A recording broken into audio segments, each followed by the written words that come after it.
3. Go. Okay, go around. Okay. Pass. You waved.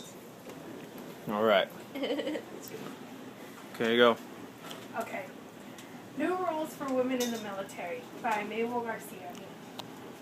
Okay, currently there are 10 other countries that allow women to be in combat positions. We have Australia, Canada, Denmark, Spain, Germany, Israel, New Zealand, Norway, and Sweden. The United States is not part of the 10. Not part of the 10, if you notice. I believe that the United States should be on that list, and we should work towards equality in the military and women in all combat positions, so that women can be able to at least apply and try to be in combat positions if they are able to perform what is needed. Okay, so I actually became really, really interested in this about a year ago in a military history class.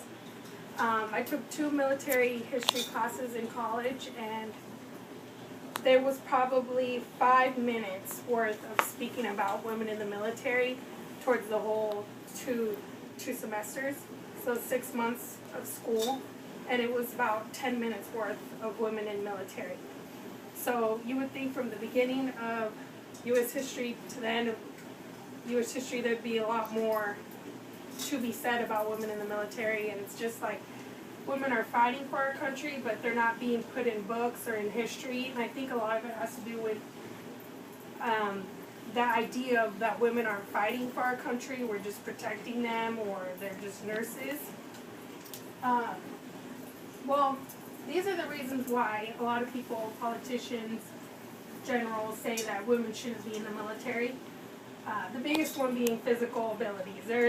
There's definitely nothing that you could say to say that a woman is stronger than a man, because men have always been the hunters, the gatherers, and the women have always been the caregivers.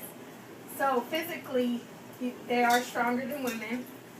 A lot of people say this is going to ruin our military readiness by cohesion, like men aren't going to be able to, they're not going to be able to stay together as a group if there's a woman in the group.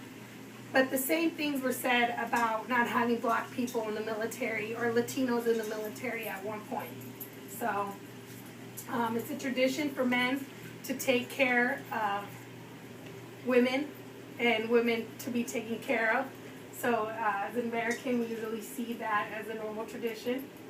And abuse by the enemy would be, it's foresawn, or I guess it's foreshadowed, that if a woman was to become a prisoner, the torture would be worse because she's a woman. But I believe that once you're a prisoner, it doesn't matter what sex or race, you're going to be tortured the same way. I mean, torture is torture. Reason why military women should be looked forward to for military combat positions is ability versus gender. We should look at a woman and we should see her ability, not she's just a woman, she can't do it. It actually can help our military readiness because this is a volunteer force.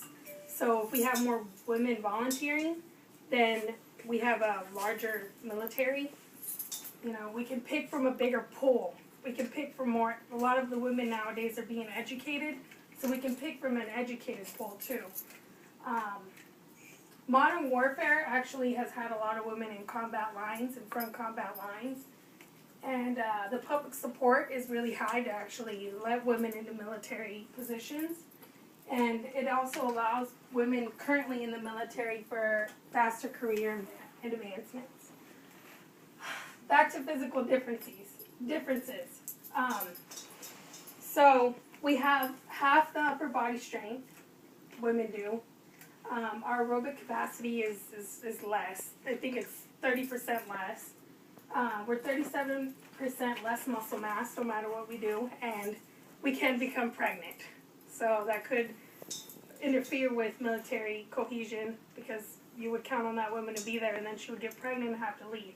But, I mean, there is birth control. There is forms of preventing this.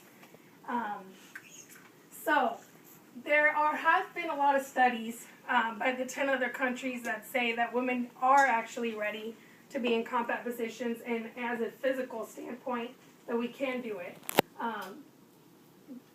Like in May 1995, the United States Army Research of Environmental Medicine, they did a 24-week study. It was on a small group of women. It was only 41 women. And 75% of these women actually exceeded what they were asked to do. They weren't asked to do push-ups or pull-ups or things like that. They were asked to do things that you would actually do in a military position. So actual things that you do when you're out there in the job, which is in push-ups and pull-ups. Great Britain by the Ministry of Defense. They actually came up with the proof that if a 100-pound woman could be as strong as a 100-pound man, a 150-pound man can be, and a 150-pound woman could be the same strength. If they're the same size, same build, then they could be the same strength if the woman trains. And then the Canadian military, they actually they did tests on the physical, psychological, and social capacity for women if they're ready for combat. And they, after the testing and stuff, they made their military open for combat position for women. So they found that women could do it. So,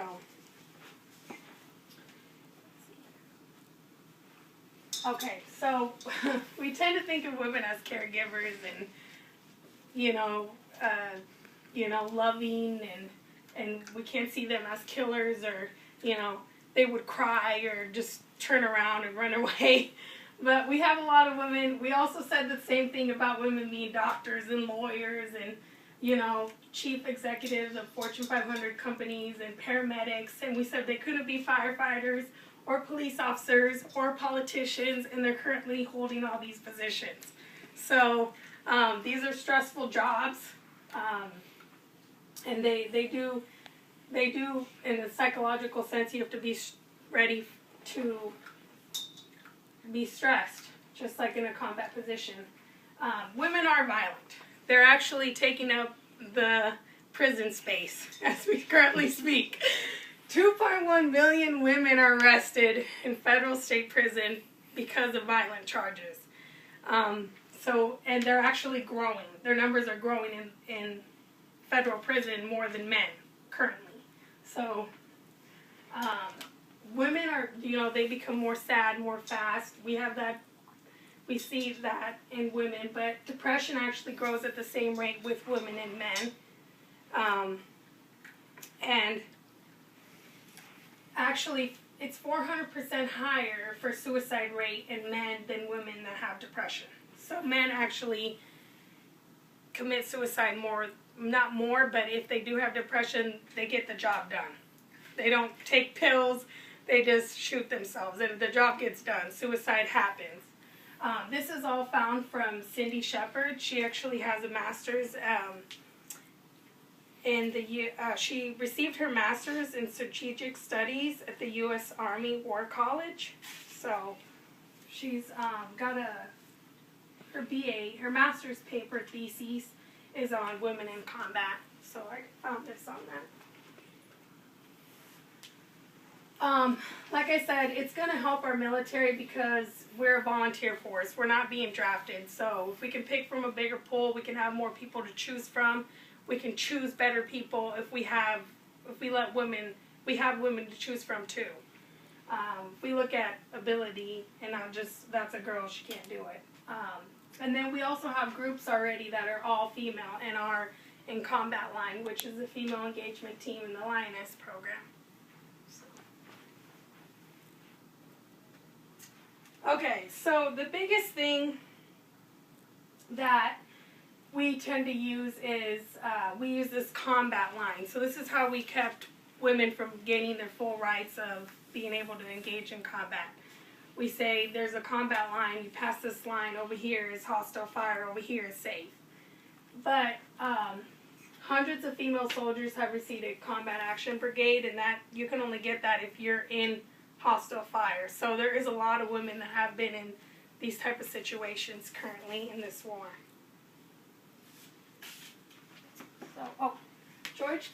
George Casey, Army Chief of Staff, he said, this was his direct quote, that combat exclusion needed to be reviewed. Women in combat exclusion in this war needed to be reviewed because these two wars were very different. There is no combat line. We can't say this is safe, this is not safe. General Peter O'Connell, second highest ranking Army general, said he has felt for the longest period of time that this is a non-linear battlefield and that there are no safe jobs. And then we have Lieutenant Colonel Crystal L. Alfonso. She is a BA in North Carolina State University besides being a lieutenant. She says the old front lines no longer exist because this is a peacekeeping mission, not just a killing mission. And the technology advancements make it difficult to know when hostile fire is going to come in or when it's not. So, and my favorite, Thomas Owen, he's an historian, and he's actually an associate dean at the Naval War College currently.